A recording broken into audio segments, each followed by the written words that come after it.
Sou a professora Ellen Cordeiro, dando início à disciplina Fisiologia Veterinária Básica. Nós falaremos sobre a fisiologia do sistema endócrino. Introdutoriamente, nós precisamos entender o que é o sistema endócrino, qual o papel exercido por esse sistema. Então, o sistema endócrino, juntamente com o sistema nervoso, ele constitui o nosso sistema de controle, de coordenação das funções do nosso organismo. Estando os dois sistemas de controle, sistema endócrino e sistema nervoso, intimamente correlacionados, intimamente ligados e interferindo um no outro para a realização desses mecanismos de controle, sendo o hipotálamo a região que funciona como um relé, como um centro de controle, um centro de integração entre os dois sistemas, fazendo tanto parte desse sistema endócrino quanto do sistema nervoso, como nós falaremos daqui para frente. Tal integração fica extremamente visível através dos chamados reflexos neuroendócrinos.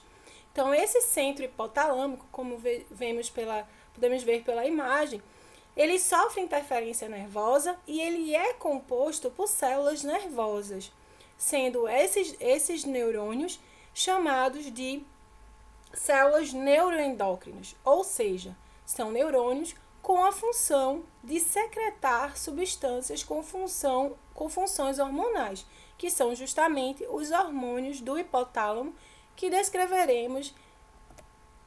Então, esses reflexos neuroendócrinos, eles consistem em interferências nervosas sobre as funções endócrinas e vice-versa. Um exemplo bem claro que podemos citar é o reflexo da ejeção do leite.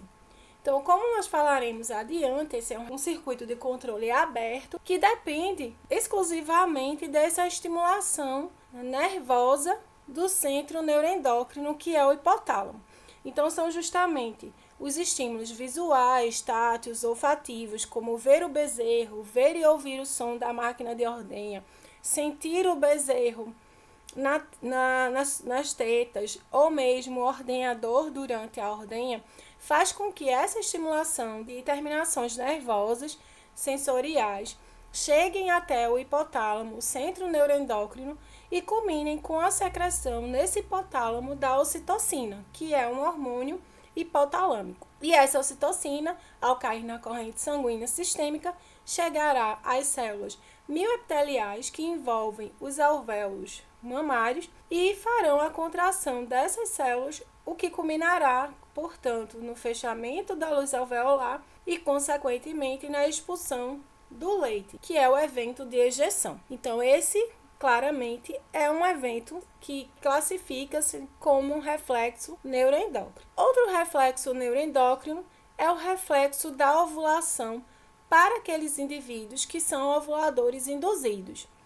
Na parte de reprodução, trabalharemos com isso e veremos que algumas espécies, como os gatos, os furões, os martais, os camelídeos e alguns roedores, são ovuladores induzidos, ou seja, dependem do estímulo sensorial da cópula para que haja o pico hormonal de LH e assim, que é o hormônio luteinizante, e assim a ovulação.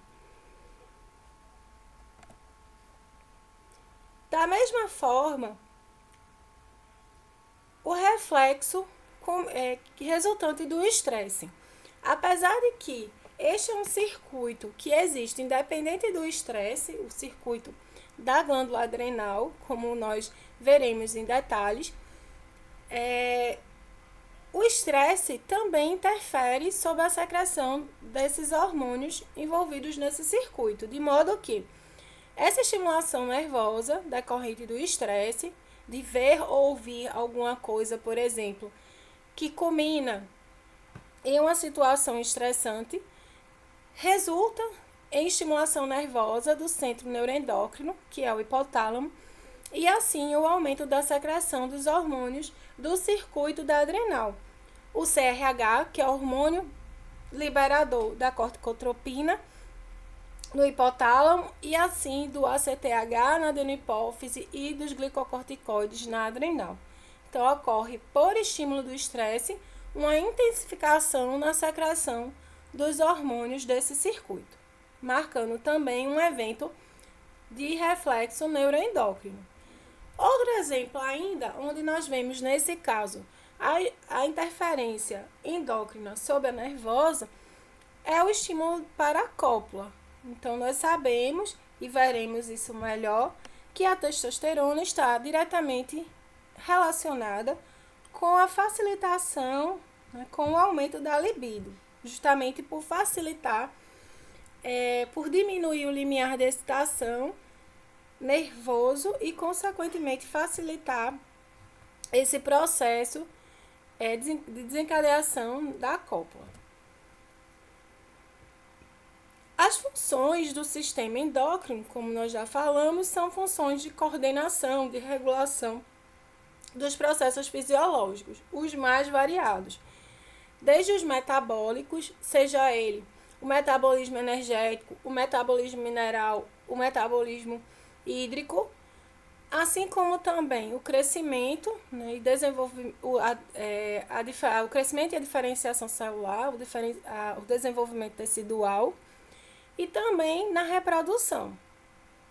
E tudo isso é possível através dos mediadores químicos do sistema endócrino, que são os hormônios. Então, as glândulas, os tecidos endócrinos vão secretar hormônios, que são os seus mediadores químicos, os seus mensageiros, e através desses, atuando nas células-alvo, vai-se ter a ação, seja metabólica, seja para o crescimento e diferenciação tecidual, seja para a reprodução. Então, constituindo esse sistema endócrino, nós temos, em média, 9 glândulas e 4 tecidos endócrinos. Esses são a glândula pineal, uma pequena estrutura localizada logo abaixo, na região próxima ao diencéfalo, dorsalmente e acima do cerebelo. Então, é um tecido muito pequeno, mas que tem uma importante função na secreção da melatonina. O hipotálamo, que é essa região do diencéfalo, logo acima da hipófise.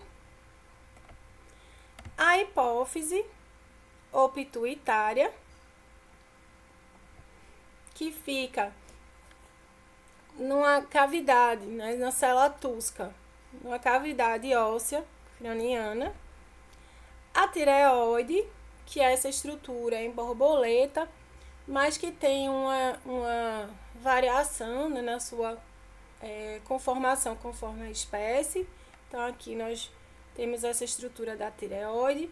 Na ave, nós vamos ver que ela fica na região próxima à cavidade torácica. A paratireoide, que fica dorsalmente, né, por trás dessa tireoide e em número variado conforme a espécie. O pâncreas, que fica nessa região de duodeno. Então, ter muito cuidado aqui o pâncreas da ave. Aqui um pâncreas de um mamífero. Então, nessa região das porções intestinais, né, na região duodenal.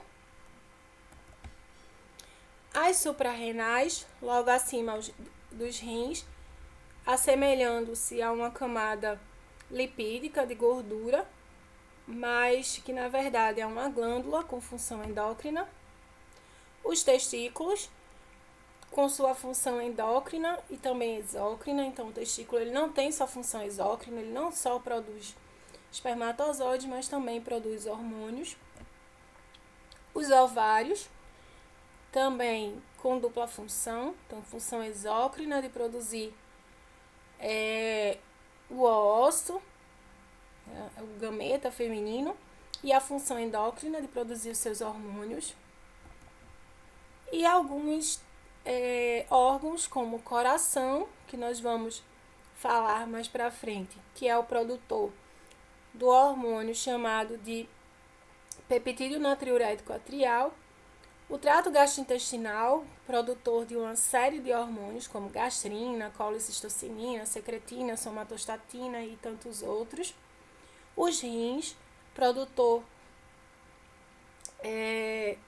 do calcitriol, e a placenta com uma grande atuação endócrina, um órgão temporário, que produz inúmeros hormônios, como lactogênio placentário, como a progesterona, como estrógeno. Só atentando para o fato de que todas as imagens utilizadas nesta aula foram obtidas no Google Imagem. Dessa forma, a única função, o único objetivo desta aula, desta gravação, é que possam ser visualizadas pelos discentes da disciplina e que esses não gravem, não baixem e nem compartilhem esse material, estando sob sua responsabilidade o que acontecer com a distribuição do mesmo em virtude dos direitos autorais relacionados com as imagens utilizadas. Bons estudos e até a próxima!